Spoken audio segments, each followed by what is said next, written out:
niat singkat saja bahwa ketika kita turun dari rumah, hendaknya kita berniat, pertama mungkin kita berniat ingin memakmurkan rumah Allah, hadir ke rumah Allah, niat pertama. Yang kedua, niat ingin melaksanakan sholat subuh berjamaah. Terus yang ketiga, kita tambah lagi niat kita apa? Niat ingin bersilaturahim dengan saudara-saudara kita, mukminin mukminat, muslimin muslimat yang ada di dalam masjid. Kemudian kita tambah lagi niat kita, niat ingin menuntut ilmu, misalnya ketika di dalam masjid ada tausiah. Atau kita berniat ingin bertanya kepada teman kita yang lebih tahu, karena nanti akan ketemu di dalam masjid. Nah itu pasang juga niat menuntut ilmu. Kemudian kita di rumah mungkin sebagai kepala keluarga, pasang lagi niat, kita punya istri, punya anak. Anak kita agak susah turun ke masjid. Niatkan di dalam hati kita, kita bangunkan anak kita contohkan kepada anak kita berangkat ke masjid. Niat memberi pelajaran kepada keluarga. Nah jadi sekali berangkat ke masjid, kita mendapatkan ganjaran yang sangat banyak. Karena kita memasang niat-niat yang begitu banyak. Karena di dalam satu hadis dikatakan, niatul mukmin khairu min amalihi. Niatnya seorang mukmin itu lebih baik daripada amalnya. Jadi kita banyak-banyak memasang niat dengan kesungguhan benar-benar ingin melaksanakan. Nah, lalu kita lanjutkan sebelum kita memulai apa yang mungkin bisa kita sampaikan nanti.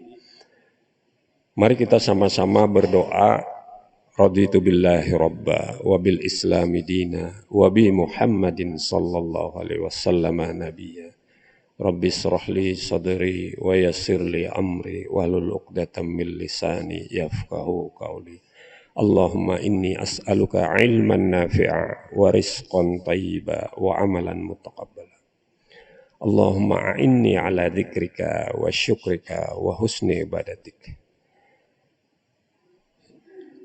Rabbana zidni ilma warzuqna fahma wa ilman nafi'a. Alhamdulillah, puji dan syukur kita panjatkan kehadiran Allah Subhanahu wa taala. Salawat dan salam kita sampaikan kepada junjungan kita Nabi besar Muhammad sallallahu alaihi wasallam. Allahumma salli ala Sayyidina Muhammad wa ala ali Sayyidina Muhammad. Ulun mohon izin dan mohon maaf, malam tadi dihubungi panitia dan memang ustadz kita sedang dalam perjalanan umrah. Dua ustadz kita sedang umrah, yaitu Guru Arba'in dan Guru Ahmad Zaruki. Kita doakan sama-sama beliau beserta keluarga dan kawan-kawan beliau mendapatkan rahmah dari Allah dalam melaksanakan ibadah umrah di Tanah Haram. Dan kita pun juga berdoa untuk diri kita, mudah-mudahan kita bisa melaksanakan ibadah sebagaimana yang beliau laksanakan.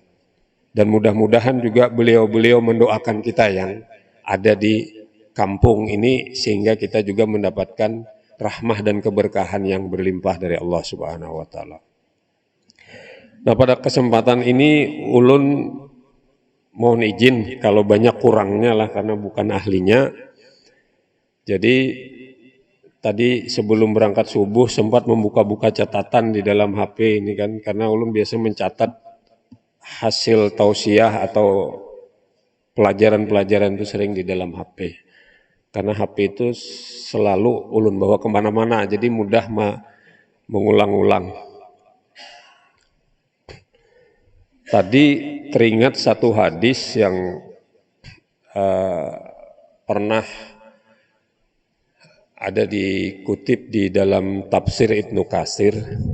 Itu sebuah hadis yang disampaikan oleh Atha bin Abi Rabah. Satu waktu Atha bin Abi Rabah bersama sahabat beliau yaitu Ibnu Umar Ibnu Umar ini kan sahabat Nabi, yaitu anak daripada Umar bin Khattab, yaitu Abdullah bin Umar. Kemudian bersama sahabat beliau juga Ubaid bin Umair. Nah, mereka bertiga ini mengunjungi Ummahatul Mukminin Siti Aisyah. Jadi ketika sampai di rumah Siti Aisyah, singkat ceritanya itu 3 orang ini menanyakan kepada Ummahatul Mukminin, wahai Ummahatul Mukminin, tolong ceritakan kepada kami kesan yang mengagumkan pada diri Rasulullah. Kesan yang sangat mengagumkan pada diri Rasulullah semasa hidup bersama Rasulullah. Lalu dijawab oleh Ummahatul Mukminin Siti Aisyah bahwa semua kesan yang terjadi pada diri Rasulullah yang aku tangkap itu semua mengagumkan. Jadi tidak ada, kata Siti Aisyah, kesan yang ditinggalkan oleh Rasulullah selama hidup sama beliau itu yang tidak mengagumkan. Lalu kata Ibnu Umar, yang paling mengagumkan itu apa? Pasti ada kan di antara kesan-kesan kita bersama kawan-kawan kita, mungkin kesannya baik nih, sahabat kita nih baik, tapi yang paling berkesan dari sahabat kita ini apa? Nah, itu yang ditanyakan oleh mereka bertiga ini. Lalu oleh Siti Aisyah sebelum menjawab, beliau menangis. Satu waktu Rasulullah itu datang ke rumahku dan itu memang giliran beliau, Rasulullah bermalam di rumah beliau. Jadi ketika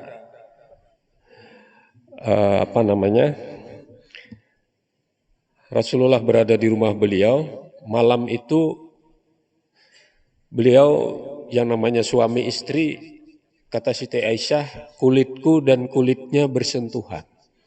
Maksudnya kulitnya Siti Aisyah dengan kulitnya Rasulullah itu bersentuhan. Ya kita juga sama kan Pak, kalau kita tidur dengan istri, masa kita saling berjauhan gitu kan. Nah ini Rasulullah mencontohkan begitu. Jadi harus saling bersentuhan. Nah makanya kan di dalam kamar itu tidak sembarang orang boleh masuk ke kamar kita tanpa izin.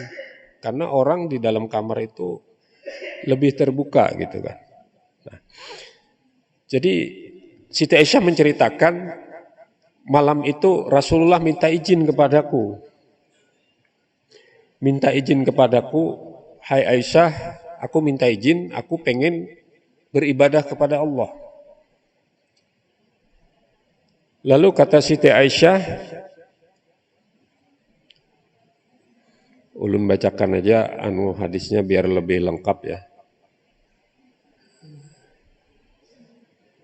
Siti Aisyah menangis dan mengatakan bahwa semua perkara Nabi adalah mengagumkan. Beliau mendatangiku di malam giliranku hingga kulit beliau bersentuhan dengan kulitku.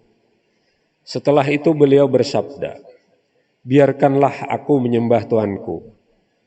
Maka aku berkata, aku di sini adalah Siti Aisyah, demi Allah, sesungguhnya aku suka berada di dekatmu, dan sesungguhnya aku suka menyembah Tuhanmu.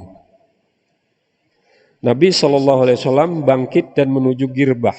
Apa itu girbah? Girbah itu tempat air dari kulit, lalu berwudu tanpa banyak mengucurkan air. Setelah itu beliau berdiri mengerjakan sholat. Dan beliau menangis hingga jenggotnya basah oleh air mata. Lalu sujud dan menangis pula hingga air matanya membasahi tanah. Kemudian berbaring pada lambungnya dan menangis lagi. Ketika Bilal datang memberitahu kepadanya waktu sholat subuh, seraya bertanya, wahai Rasulullah, apakah yang menyebabkan engkau menangis? Padahal Allah telah memberikan ampunan kepadamu terhadap dosa-dosamu yang telah lalu dan yang akan datang. Nabi SAW menjawab, celaka kamu hai Bilal. Apakah yang menghalang-halangi aku menangis? Sedangkan Allah telah menurunkan kepadaku malam ini ayat berikut. Nah ini, lalu ayatnya beliau baca, kemudian setelah beliau membaca ayat tersebut terkait dengan surah Ali Imran ayat 194.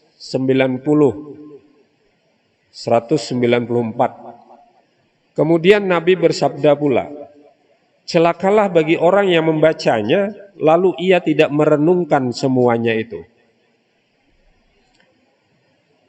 Nah ini cerita dalam sebuah hadis diceritakan seperti tadi, bahwa Rasulullah itu menangis ketika menerima ayat Ali Imran surah 190.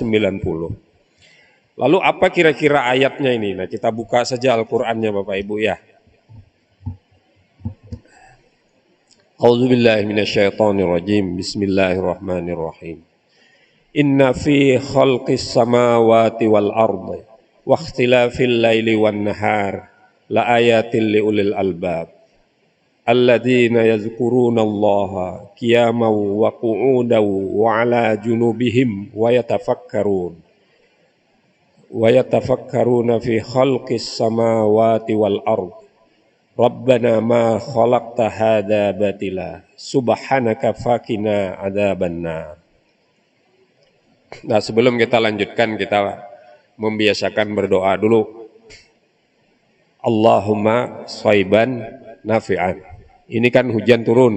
Jadi kita berdoa, ya Allah jadikanlah hujan itu bermanfaat. Allahumma shaiban nafi'an.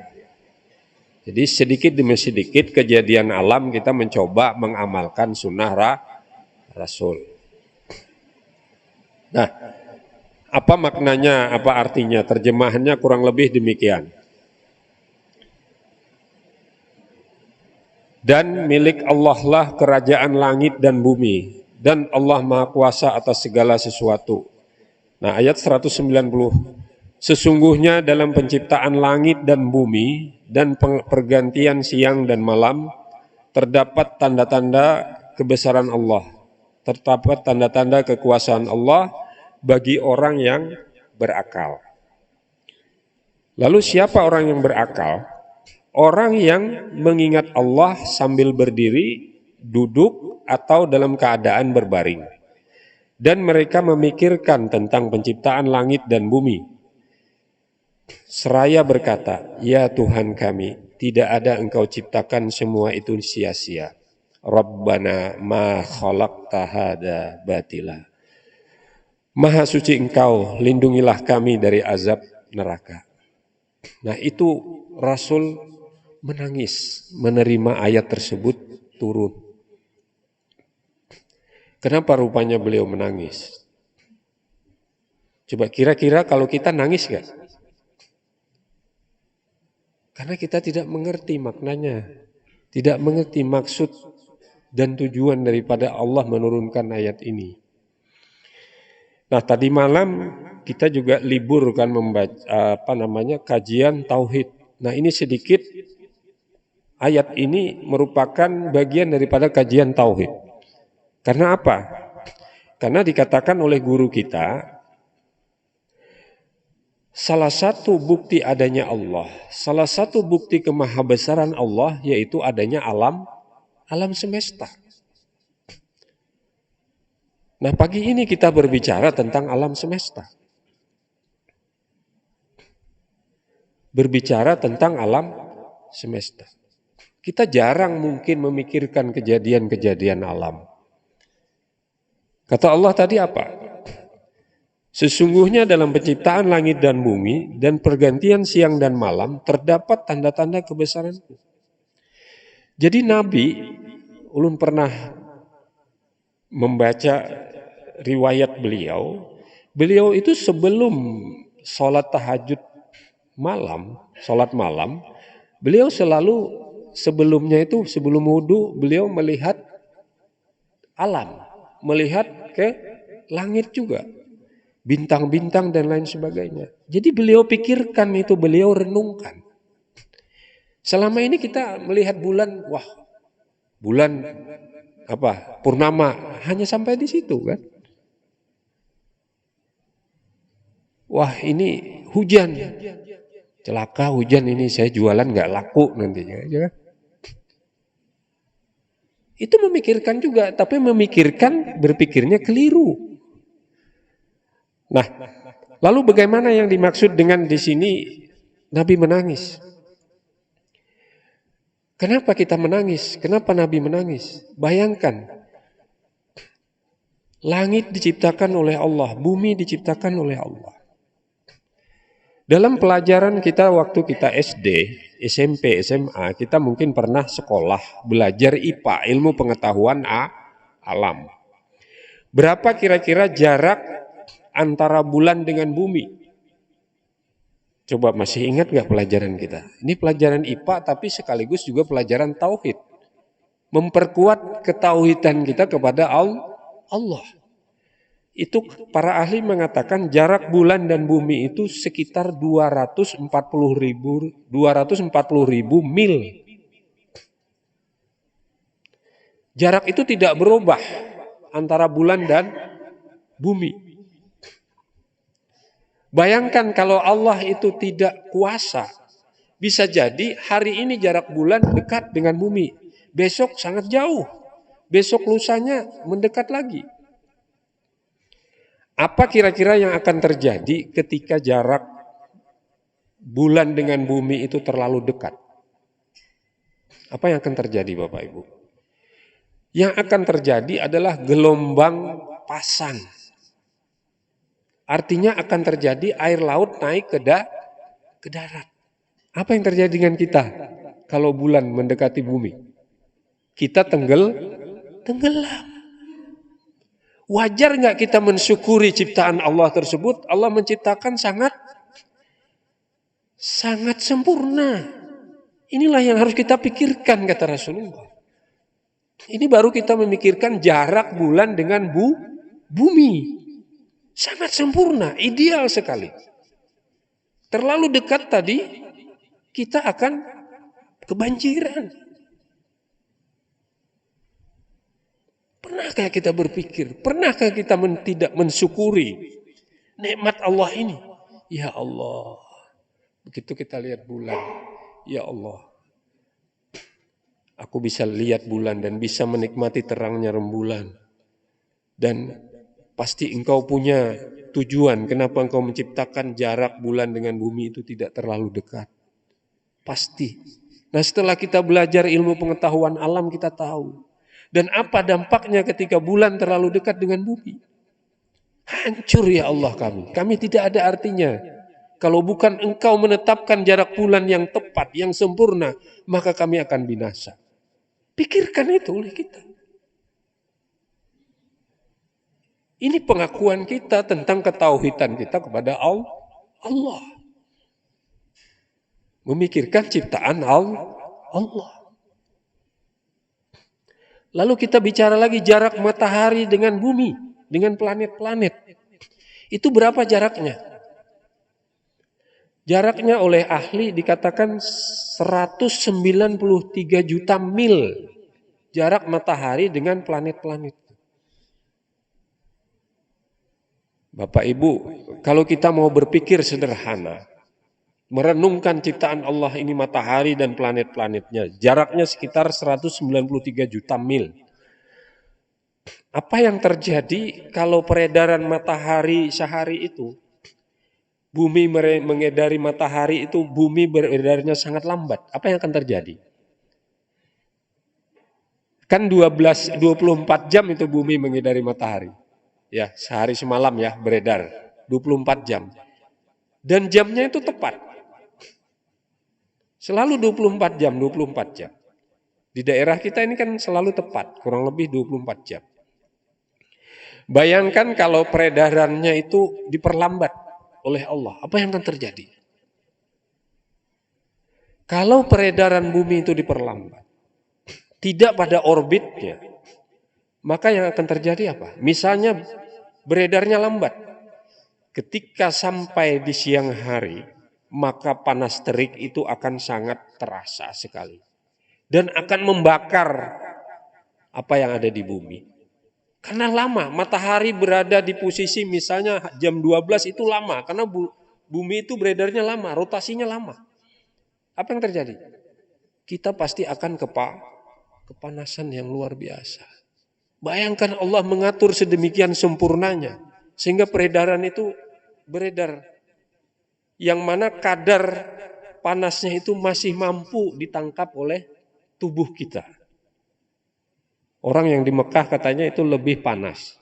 Tapi buktinya hamba Allah yang di sana masih mampu hidup. Itu artinya kadar yang ditetapkan Allah itu kadar yang sangat tepat. Kadar yang paling sempurna.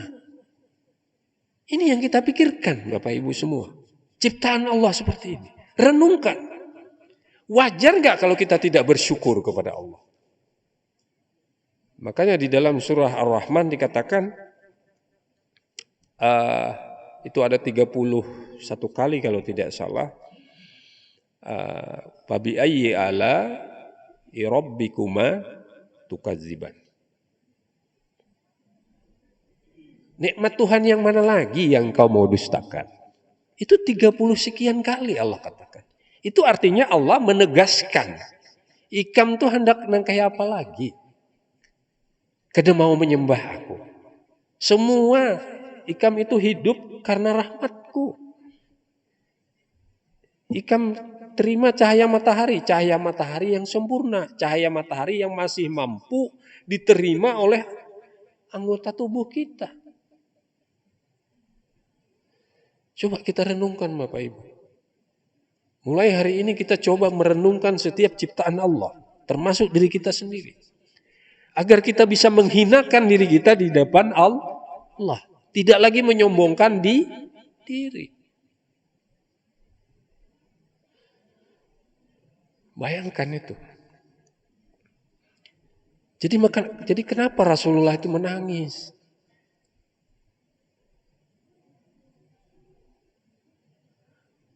Salah satunya itu beliau renungkan. Coba kita renungkan. Nangis nggak kira-kira kita? Menangis kalau kita memang mengimani. Mengimani ayat-ayat Allah.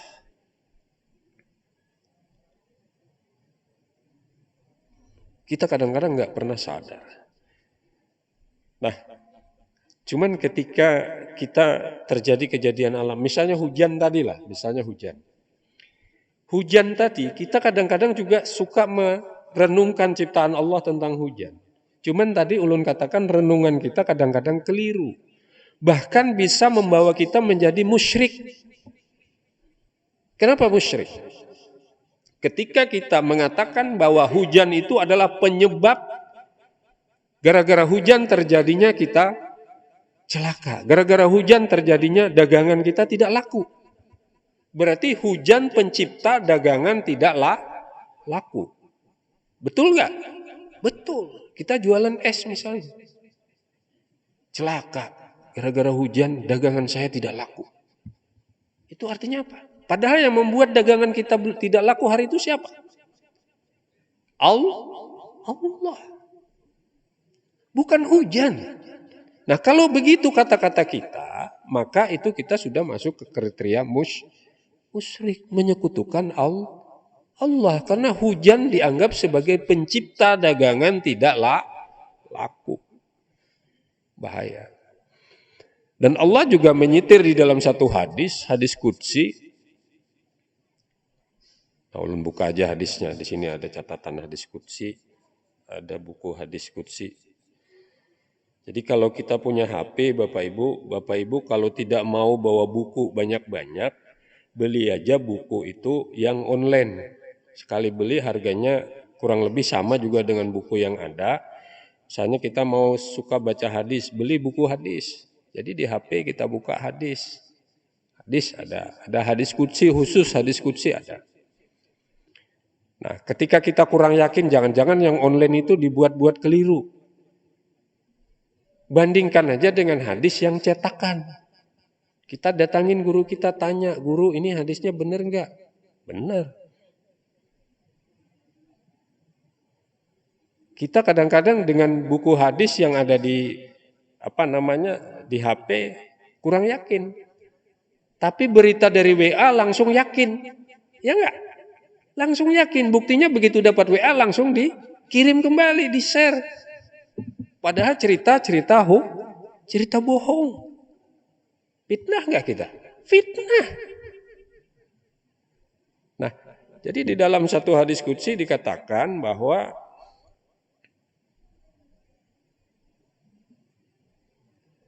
hadisnya ini riwayat Bukhari, nomor hadis 4826, 4826, dan riwayat Muslim 2246. Nah, kira-kira Bapak Ibu kalau hadis Bukhari dan Muslim ini kira-kira gimana? Tentang kevaliditasannya. Nah, dikatakan di sini,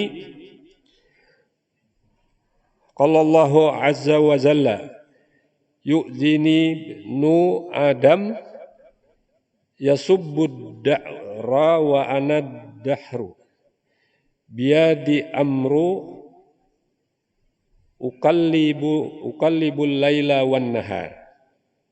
Allah azza wa jalla berfirman, anak Adam telah menyakitiku karena dia suka mencela waktu, mencela masa. Padahal akulah pencipta atau pengatur masa. Akulah yang menggilir antara siang dan malam. Nah, ini hadis qudsi, hadis yang dari Allah disampaikan oleh Rasul. Kata Allah, anak Adam telah menyakitiku. Jadi ketika kita mengatakan celaka karena hujan, berarti kita telah mencaci maki masa hujan. Wah, hari ini celaka, panas sekali. Kadang-kadang sering nggak dengan orang menyuarakan seperti itu? Banyak kata-kata yang mengatakan, wah hari ini sial saya hari ini.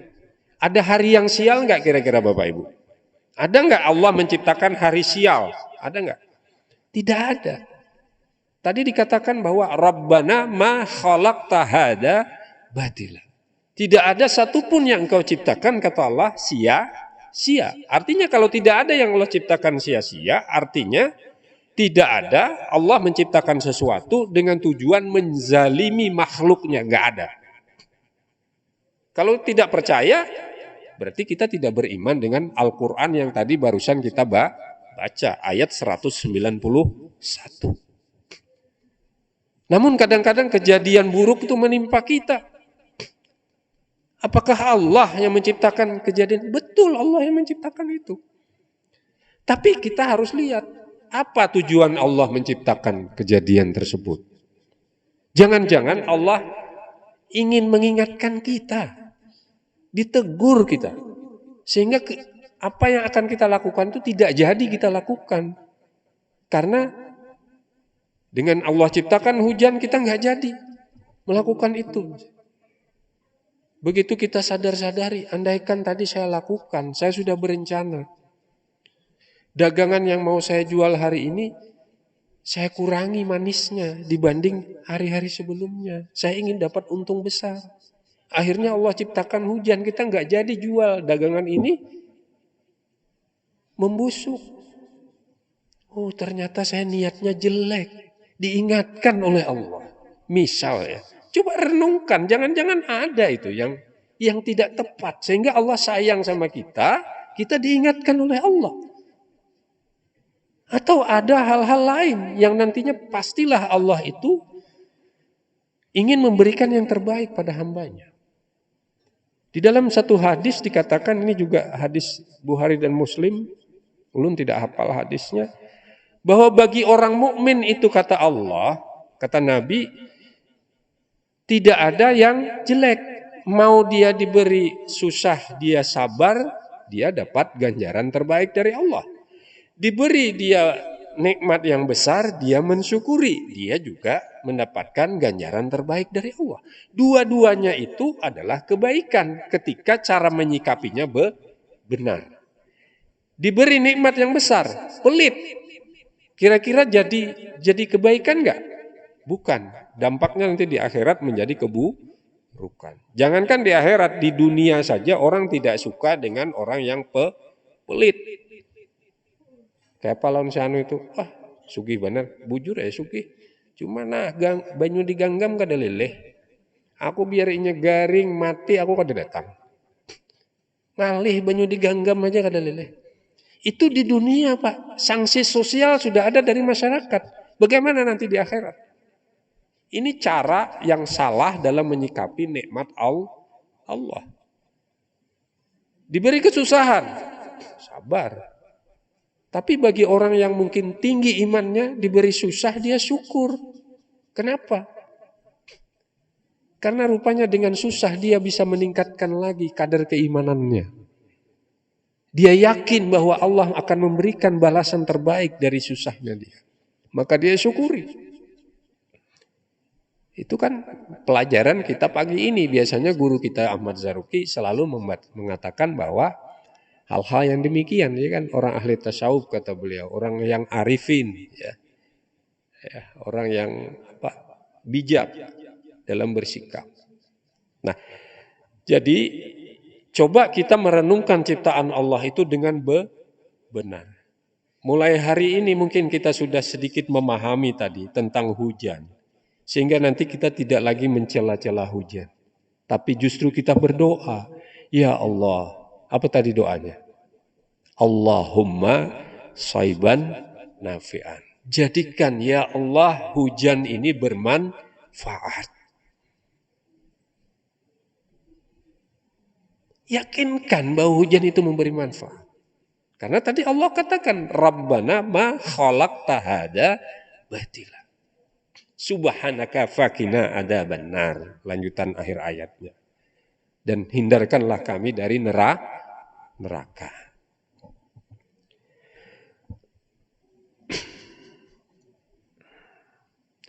Lalu di sini dikatakan kan, orang yang merenungkan tadi adalah orang yang berakal. Nah, siapa orang yang berakal? Allah katakan orang yang berakal itu adalah orang yang mengingat aku ketika dia berada dan berdiri, dia ingat. Ketika dalam keadaan duduk juga dia ingat Allah. Ketika dalam keadaan berbaring juga dia ingat Allah. Dalam keadaan berdiri misalnya bagaimana? Kita misalnya sebagai seorang guru, kita mengajar berdiri, sedang mengajar murid-murid kita berdiri. Kita ingat Allah. Maka kita pasti akan memberikan pelajaran yang baik-baik kepada murid kita. Dan kita pasti akan bersungguh-sungguh mengajarkan ilmu itu kepada murid-murid kita. Karena kita ingat Allah. Aku sebagai seorang guru bertanggung jawab memberikan ilmu yang terbaik kepada murid-murid. Sebagaimana dulu aku juga diajarkan oleh guruku sehingga aku bisa jadi guru atas izin Allah. Nah, itu orang yang ingat Allah ketika berdiri. Kita sebagai pedagang misalnya, ingat Allah. Jualan langsat misalnya. Atau jualan lengkeng misalnya. Pada saat mau menimbang berdiri, ingat sama Allah. Tadi nang buruk-buruknya ku hendak di bawah. Ini hendak mengaut timbangan, mengaut mulai dari bawah, ya kan? Ingat akan Allah. Ya Allah, aku ini hendak mendustai orang nih. Nang buruk, hendak ku campur di bawah, memang nang di atas nang baik-baik. Ingat kita lawan Allah. Kada jadi kita ambil akan nang di atas saja nang baik-baik. Karena apa? Dalam keadaan berdiri kita ingat Allah. Makanya kan kata guru Arba'in, guru kita, Allahumma a'inni ala dzikrika wa syukrika wa husni ibadatik. Ya Allah, tolong aku agar selalu mampu mengingatmu ala zikrik.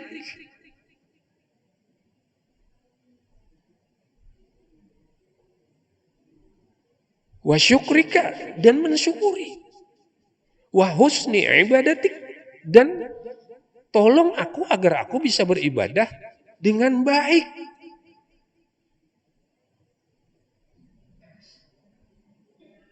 Jadi kita minta tolong lawan Allah. Itu kan selalu setiap habis sholat kan kita selalu membaca doa itu ya. Allahumma a'inni ala dzikrika wa syukrika wa husni ibadatik. Nah, terus juga dalam zikir pagi kita selalu membaca apa? Allahumma inni as'aluka ilman nafi'a wa rizqan thayyiba wa amalan mutaqabbala. Jadi kita berdoa setiap pagi, berdoa, ya Allah beri aku ilmu yang bermanfaat. Baru rezeki yang baik-baik, yang halal dan baik. Baru amal yang diterima. Wa amalan mutaqabbala. Jadi kunci awalnya tuh kita minta ilmu dulu. Kalau tadi si pedagang lengkeng tadi tidak berilmu, kira-kira pada saat dia mau menimbang tetap nggak mengambil dari bawah agar yang buruknya banyak masuk di dalam. Tetap, karena dia tidak tahu bahwa membohongi orang itu adalah perbuatan zalim dan akan dituntut nanti oleh Allah ketika di akhirat. Di dunia saja akan sudah kena sanksi sosial orang pedagang tidak jujur seperti itu. Kenapa? Kira-kira bapak-bapak kalau udah beli tahu di situ kena yang buruknya banyak, kira-kira mau beli lengkeng di situ lagi nggak? Ulun yakin kada akan. Cari yang lain. Kalaupun beli di situ akan mengambil sendiri. Kada percaya lagi lawan nang tukang jual. Aku nih tapi mengambil seorang boleh lah. Boleh ambil japian seorang. Pilih japian. Pasti akan kayak itu sikap kita. Itu menandakan kita sudah memberikan sanksi sosial. Tidak percaya dengan tukang dagang. Tapi kalau kita ditimbangkan ternyata ditimbangannya yang baik-baik. Ke depan kita pasti ikam aja gitu. Aku percaya aja ikam kada akan mungkin mencampur lawan yang buruk. Kira-kira kayak itu nggak sikap kita? Seperti itu. Itu di dunia udah dapat sanksi Bapak Ibu. Ketika kita tidak jujur. Ini ciptaan Allah. Inilah bukti kita merenungi ciptaan Allah. Sudah Isra kah? Belum. Parak udah lah. Enggak, waktu fajar udah terbit. Udah. Tadi bunyi gak Pak? Belum. Oh sudah bunyi baru lewat sedikit lagi lah. Nah itu sekilas ulun minta maaf, minta halal, minta ridho. Kalau yang ulun sampaikan ini mungkin cara ulun menyampaikan berbeda lah. Karena setiap orang pasti punya cara sendiri-sendiri. Dan ini yang ulun sampaikan juga ulun dapat dari guru-guru kita. Yang sudah diajarkan lawan kita coba kaji ulang. Kita coba cari-cari dalil-dalil yang mendukung gitu kan. Sehingga mudah-mudahan bisa disampaikan dan bisa kita menjadi renungan kita. Bahwa Allah itu memang maha besar. Allah itu memang layak menjadi Tuhan kita, bukan Tuhan-Tuhan yang lain yang mau kita sembah. Misalnya ketika kita mau acara pengantenan, nah ini kadang-kadang kita juga salah dalam bersikap.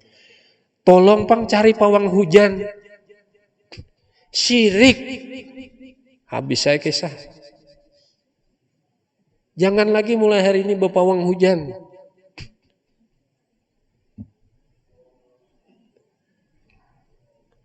Kadang kita bersyariat aja.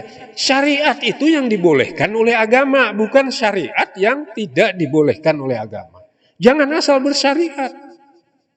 Cari syariat yang dibolehkan oleh Allah. Apa syariat yang dibolehkan oleh Allah? Pakai tenda. Itu kan syariat namanya. Bukan pakai pawang hujan. Itu syariat yang tidak dibenarkan oleh Allah.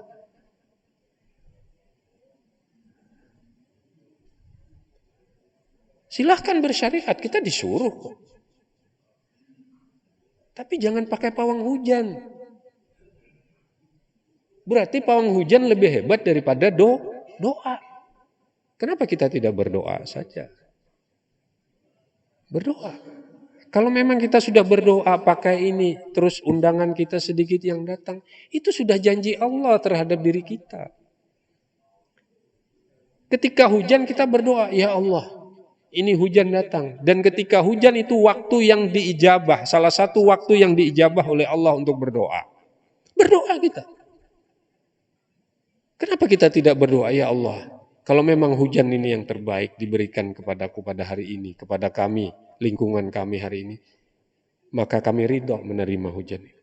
Namun ya Allah, berikan kami rahmat terbaik pula. Kami sedang mengadakan walimah perkawinan anak kami atau keluarga kami.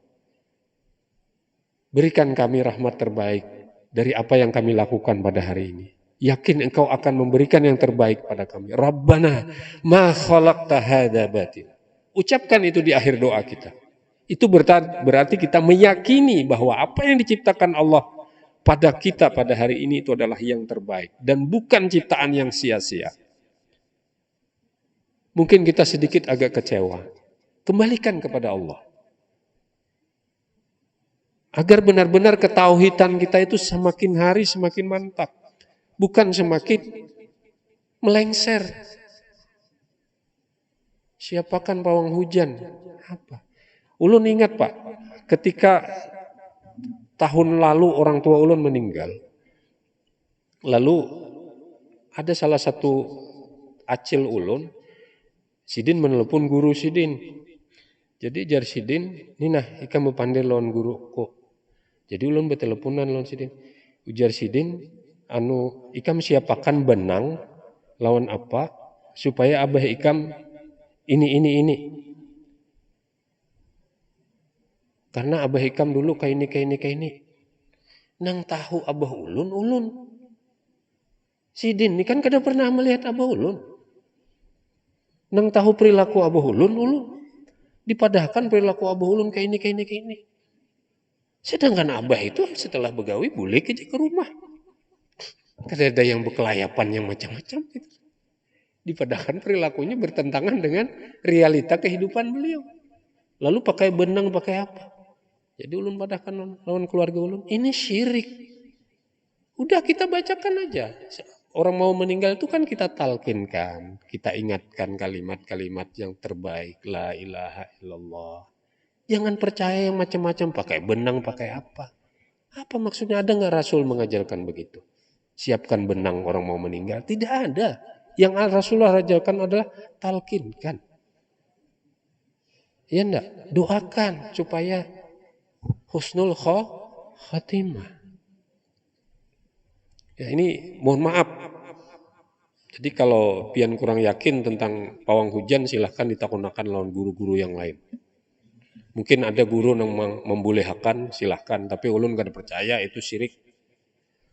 Karena sudah mengalihkan kepada selain Allah. Kita berserah kepada selain Allah. Silahkan bersyariat, syariat yang benar. Tidak semua syariat yang ada di budaya-budaya kita itu sesuai dengan syariat yang diajarkan oleh Nabi kita Muhammad sallallahu alaihi wasallam. Itu saja yang dapat ulun sampaikan. Mungkin kalau ada yang mau ditanyakan silahkan. Kalau ulun bisa, ulun coba memberikan jawaban. Kalau belum bisa, kita tanyakan lawan guru-guru kita yang lebih ahli. Silahkan Bapak Ibu. Kalau ada, kalau kedetek kita cukupkan.